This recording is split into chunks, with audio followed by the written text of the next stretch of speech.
Friends ನೋಡೋ video ಜನ ಎಂತೆಂಥ ಕಾಮೆಂಟ್ ಹಾಕ್ಯಾರ ನೋಡ್ರಿ ಮಸ್ತ್ ಮಜಾ ಐತಿ. ಅವನ ಚಪ್ಪರ್ ಅನ್ಮಗ ನೋಡಿ ನೀನ್ ವರ್ಜಿನ್ ಇಲ್ಲ ಅಂದ್ರೆ ರೇಟ್ ಎಷ್ಟು?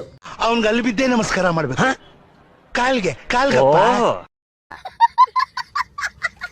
ಫ್ರೆಂಡ್ಸ್ ಫಸ್ಟ್ ಈ ವಿಡಿಯೋ ನೋಡ್ರಿ, ಆಮೇಲೆ ಈ ವಿಡಿಯೋ ಜನ ಎಂತೆಂಥ ಕಾಮೆಂಟ್ ಹಾಕ್ಯಾರ ನೋಡೋಣಂತೆ.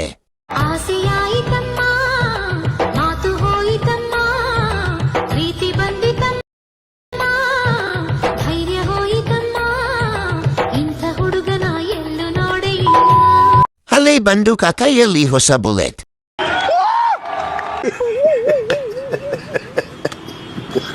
ಮಂಗನ್ ಕೈಲಿ ಮಾಣಿಕ್ಯ. ನಾನು ನನ್ನ ಮನೆಗೆ ಹೋಗಿ ಕನ್ನಡಿಯಲ್ಲಿ ಮುಖ ನೋಡಿಕೊಂಡಷ್ಟೇ. ನೀವು ತುಂಬಾ ಪಾಪ ಮಾಡಿರ್ಬೇಕು. ಹೌದಾ? ನಮ್ಮ ಜೀವನದ ಮೇಲೆ ನಮಗೂ ಆಸೆ ಹೋಗಿದೆ ವಿಡಿಯೋ ನೋಡಿದ್ಮೇಲೆ. ನನಗಂತೂ ಈ ಜೀವನವೇ ಬೇಸರವಾಗಿ ಹೋಗ್ಬಿಟ್ಟಿದೆ. ಲವ್ ಹೆಂಗ್ ಮಾಡೋದು?